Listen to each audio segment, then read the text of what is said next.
Israel மற்றும் Hamas தீவிரவாதிகளுக்கு இடையே நடக்கும் போர் 2 மாதத்திற்கும் மேலாக மிக தீவிரமாக நடைபெற்று வருகிறது. அநேக அப்பாவி மக்கள் இந்த போரில் உயிரிழந்துள்ளனர். இந்நிலையில் ஹமாஸ் தீவிரவாதிகளால் சுரங்கத்திற்குள் எடுக்கப்பட்ட ஒரு காணொலி இஸ்ரேலின் ராணுவத்திடம் சிக்கியுள்ளது. அந்த காணொலியை இஸ்ரேல் ராணுவம் வெளியிட்டுள்ளது. அதில் ஹமாஸ் தீவிரவாதிகள் பூமிக்கு அடியில் மிகப்பெரிய ஒரு சுரங்கத்தை ஏற்படுத்தி அதற்குள் தங்களை பாதுகாப்பதற்கான அனைத்து வேலைகளையும் செய்யும் காட்சிகள் தற்போது வெளியாகியுள்ளது.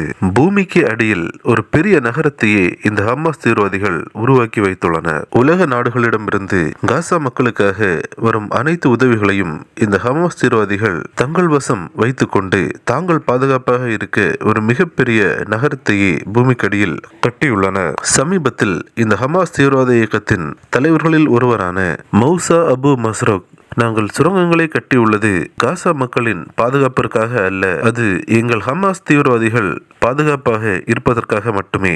மக்களை வேண்டுமென்றால் ஐநா பாதுகாத்துக் கொள்ளட்டும் என்று ஒரு கொடூர பேட்டி கொடுத்திருந்தார்.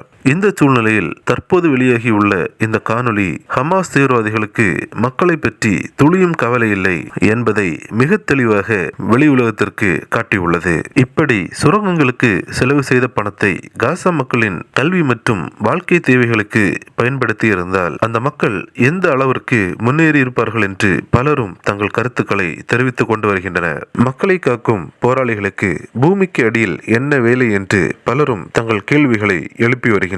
இந்த ஹமாஸ் தீவிரவாதிகளின் வேஷங்கள் ஒவ்வொன்றாக கலைந்து கொண்டே வருகிறது. கிறிஸ்துக்குள் பிரியமானவர்களே, இந்த போரில் பாதிக்கப்பட்டுள்ள மக்களுக்காக நாம் ஜெபித்துக் கொள்வோம். இந்த சூழல்கள் மிக சீக்கிரமாக முடிவிற்கு வரவும் நாம் ஜெபித்துக் கொள்வோம். கிறிஸ்துக்குள் பிரியமானவர்களே, இந்த தகவலை தவறாமல் உங்கள் நண்பர்களுக்கும் பகிருங்கள். எங்களோடு இணைந்து பயணிக்க இந்த சேனலை சப்ஸ்கிரைப் செய்து கொள்ளுங்கள். தேவன் தாமே உங்களை ஆசீர்வதிப்பாராக. ஆமேன்.